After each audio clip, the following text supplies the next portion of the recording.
obviously great opposition. What did you make of it? Yeah, more about the occasion based on the opposition. Like, each to their own, and celebrating those achievements is, in my mind, it actually doesn't change much at all. You'd like to play better, but you've heard me say for 15 years, Pete, that if you need a milestone to try, then you're not a true professional. Like we played a really good team, and they were sharp tonight, and we were the opposite. So it was if that's a pattern throughout your games, then you've got a problem, and you may not be a very good team. I don't think that's the case with us. It hasn't been a pattern. It was a bad game to have an off night against, because sometimes you can have a bit of an off night and get away with it, but you can't against the quality of that opposition. But didn't think it was a complete disaster. Like, the scoreboard got out of control. In a way, based on their efficiency, and they kicked for goal differently to the way they have in previous weeks, and we kicked a bit more like they have. Even at three-quarter time, when obviously we were well and truly up against it, the expected score was pretty tight. And yeah, it was just some uncharacteristic stuff that, again, if it's a pattern, then that compounded means you're a bad team. I don't think that's us. There was some stuff tonight. And it's not complicated. It's just the stuff that you all saw, like skill errors. Like, there's a little bit of method stuff, but so much of it was just execution. And so if that happens week after week after week, we'll have a problem. But this might be one that we put in the category of beaten by a better team on the night. By next week, chance to regroup. We're in pretty good shape.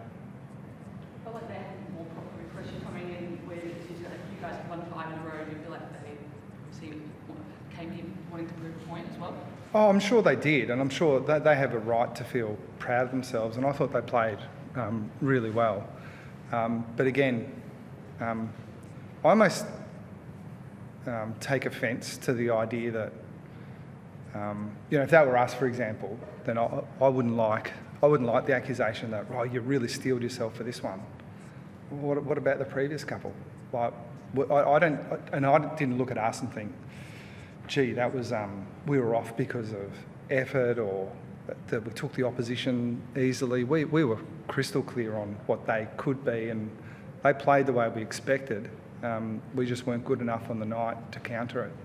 How rattling was the start? So there was all the build-up. I know you say you don't need the motivation of big games or milestones, but so much build-up, there's the white t-shirts and everything, and then they just go bang, bang, bang, bang. Yeah, and, there's like 2 centre-bounce free kicks. We gifted them 1 goal with a really bad turnover, and then you're 4 goals down.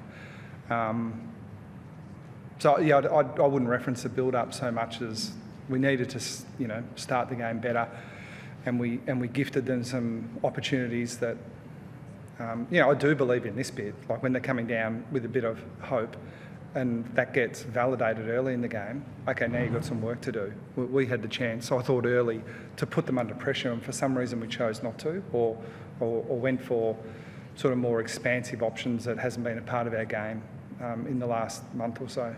So again, so much of what we saw was kind of an outlier tonight. But again, there's always the 2 sides of the coin. There's that didn't look like us. But then the opposition played the game in a way that, and even when the scoreboard got the way it did, that made us change a little bit of the way we played, which invariably is good if it works for you, but it does give the opposition a chance the other way, and they certainly took those chances. So you've been a very high rate of kick first out of intercepts and out of stoppages this year, very low rates of handballs. It looks similar to that again tonight. Can you maybe speak to some of the advantages of that approach, and maybe why you thought it didn't quite have the same success tonight? Yeah, it was the conditions. It was quite slippery out there. It looked slippery for us. It didn't look as slippery for them. One of those nights. But in terms of the way we try to play, unfortunately, I don't think we've been in a presser too often, but I don't talk about our tactics that much, or the way we play. Other coaches do, but I prefer to keep those things a little bit more to myself. But is there something else you'd like to There's a ask that I can actually answer? Well, we'll see how we go. I'm trying to be polite, but No, that's fine. That's fine. I mostly ask questions in Canberra. You guys Yeah. don't come to Monica much? no.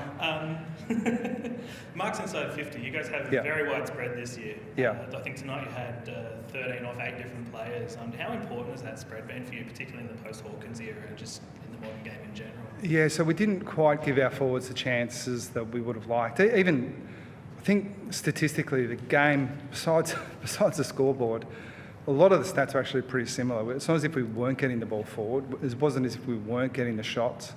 And again, it sort of fits into the category of, that's unusual for him to miss or not make the distance. But to beat Brisbane, we certainly thought that we needed to give them different looks inside 50. But for one reason or another, sometimes it was a fumble, sometimes it was a missed kick. We just couldn't get them under enough pressure early on. And they really did back their defenders in. And they played well. Credit to them. So you are a coach who puts some reference to the expected score concept. Could you tell us a bit about what you think of that and Yeah. its limitations and strengths? Only because it's so simple. Like I think sometimes the stats are a little misleading, but this one's objective. Like over the course of time, what's the average situation from a shot from that range? It gives you an idea. It's just a little bit deeper than because sometimes scoring shots can be a bit misleading too. Sometimes there are a lot of rushed shots from angles, but I mean, off the top of my head, Morris kicked a snap from the boundary line. Pat had one 10 metres inside, which is like put down your glasses normally, missed it. Like that's sort of what it looked like to our observation. So to be clear, not so much that we think, if we kick straight, we would have won the game. That's not what I'm saying. I'm just saying it wasn't a disaster. Sometimes you lose by a lot and you think we just got outplayed everywhere and we were never a chance. We thought we were getting enough chances to be competitive, but it just felt like one of those nights where I sort of said this to the players: what could go wrong did go wrong, and that happens. It happens to the best teams, and I don't know where we are in the comp now, but I think again, just moving forward, so sit back and think, okay, 10 and 5 going into the bye, we've got opportunity. So I don't think we'll be dwelling on this one for too long. Just One more. I'll just Yeah. ask one more in general. Yeah. Just in general terms, can you tell us a bit of how you see the trade-off between +1 in defence versus allowing an opponent spare various options up at the ball sweeping, etc.?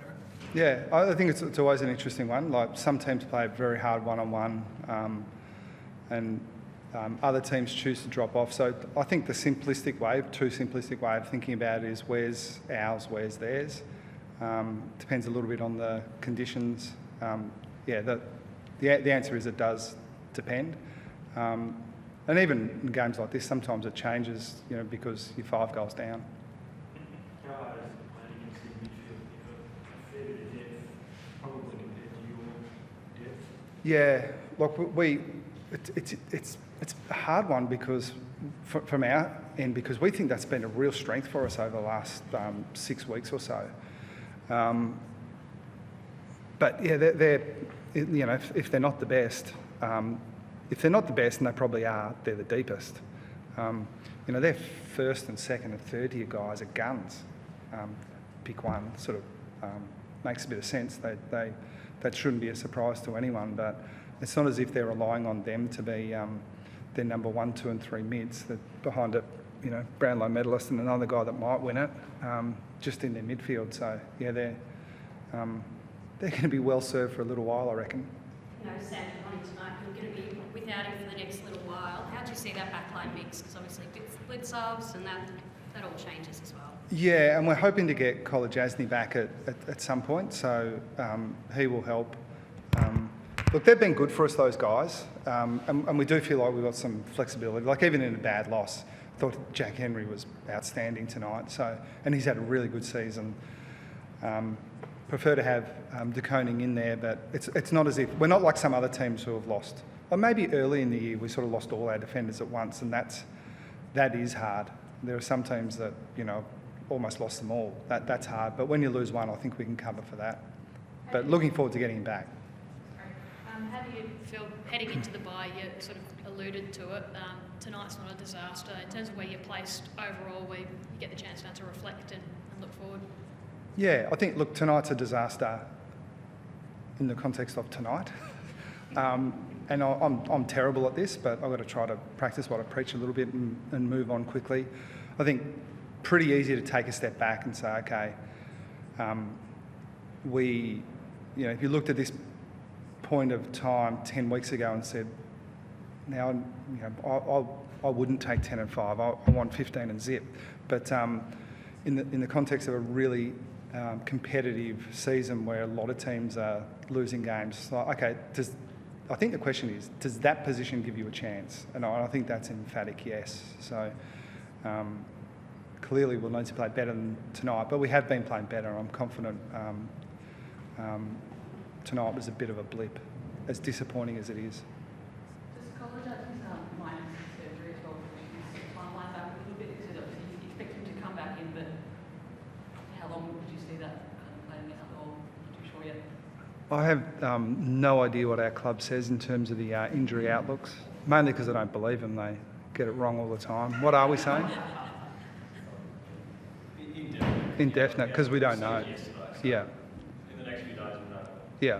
I was more referencing the fact that, 8 games to go, hopefully finals if you're good enough. That adds up to 3 months. We're confident that he'd be in the picture there. Thanks a lot.